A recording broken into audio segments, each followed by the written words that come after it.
There is a type of success that looks good from the outside, admired, validated, even celebrated by society. It checks every box: the career, the image, the applause. But beneath its glittering surface, it demands a price far too steep. That price? The slow erosion of your authenticity, the distancing from your own soul. And the most haunting part is that it doesn't come all at once. It arrives quietly, camouflaged as ambition, disguised as progress. Many people build their lives chasing this model of success.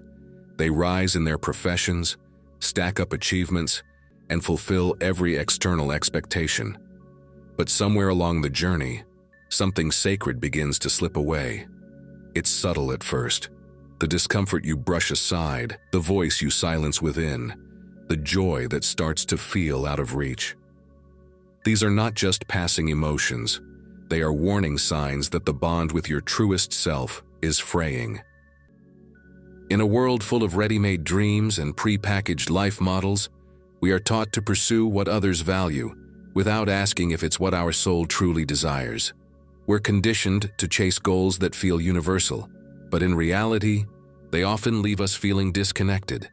And when that disconnection grows, success begins to taste like ash, hollow, unsatisfying, and strangely foreign. Carl Jung once said, "The privilege of a lifetime is to become who you truly are." Yet in the pursuit of external greatness, many unknowingly forfeit that privilege. The external climb becomes a trap, a treadmill where the reward is distance from our inner truth. The applause may grow louder, but the silence within becomes deafening. Real triumph, according to Jung, isn't about conquering the world. It's about preserving your soul as you walk through it. It's about staying aligned with your essence, even when the world lures you with its glittering prizes. Because when that soul alignment is lost, no matter how many accolades you collect, something vital remains suspended, unhealed, unseen, and waiting for reconciliation. This isn't about rejecting ambition or glorifying escape. It's not about choosing between purpose and prosperity. It's about returning to your center, reclaiming the right to feel genuine in your choices. It's about refusing to sacrifice your identity for validation. Because if success comes at the cost of betraying your inner truth, then it is not a victory. It is a compromise, poorly negotiated. So the question must be asked, who did you have to stop being to become who you are now? That question might be uncomfortable, even painful, but it is sacred. It holds the key to your healing. This video is an invitation, not to abandon your journey, but to redirect it, to turn inward, to pause, because no applause can fill a soul-shaped void. You may think you're in control, but ask yourself, how many recent decisions were truly yours? How many yeses were said out of fear, pressure, or performance? How often have you accepted praise for accomplishments that didn't even resonate with your spirit? That disconnect is real, and left unchecked, it becomes a prison dressed in the clothing of success. There's a profound difference between living a life and performing one, and many people, perhaps even you, have mastered the performance. So well, in fact, that they no longer know where the act ends and the truth begins. Jung called it identification with the persona, when we lose ourselves in the roles we play for others. This isn't theory, it's life. It's the way you adjust your voice in meetings, the way you smile to be palatable, the way you suppress your sadness to seem composed, the way you script your days until you forget how to feel unscripted. Constant performance is not only exhausting, it is alienating, and that alienation builds invisible walls even in the most crowded rooms. You may have dozens of people around you and still feel profoundly alone. Why? Because you know they're responding to your mask, not your essence, and maybe, just maybe, you've worn that mask so long that even you don't recognize the face beneath it anymore. This fragmentation doesn't happen overnight. It's a slow unraveling, a swallowed truth here, a forced smile there, 100 tiny betrayals of your soul. And then one morning, you wake up and realize You've been living beside your life, not within it. And while the world claps for your performance, it doesn't see the growing void inside you, because that void is quiet.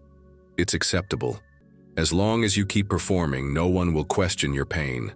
But that pain is still there, hidden in anxiety, sleepless nights, and a deep numbness that success cannot soothe.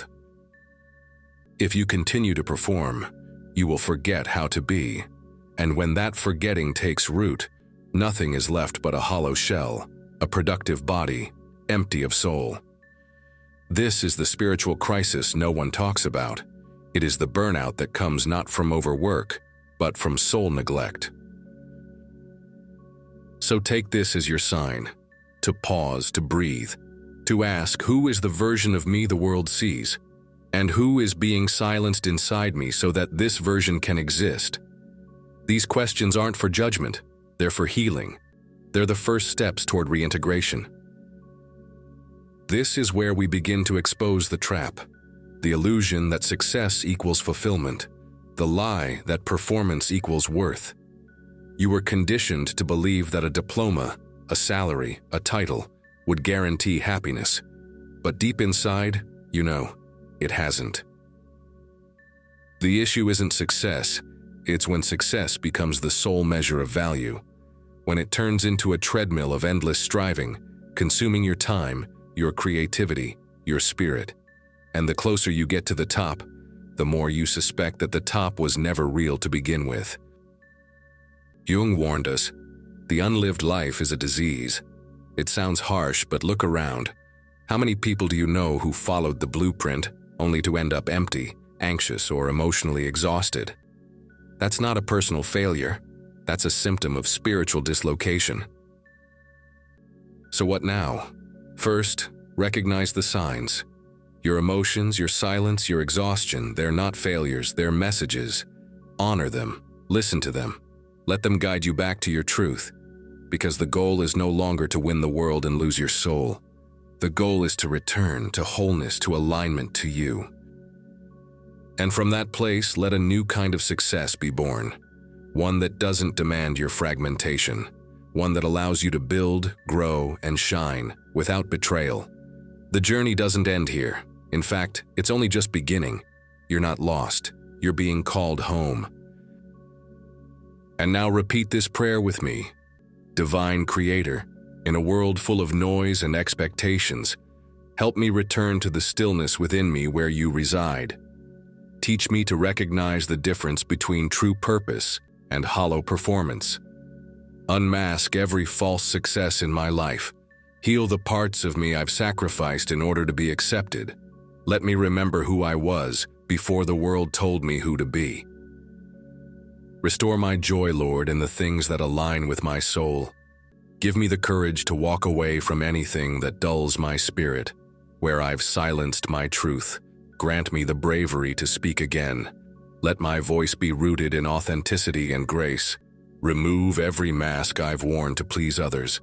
Let me see my reflection not through the eyes of the world, but through your love.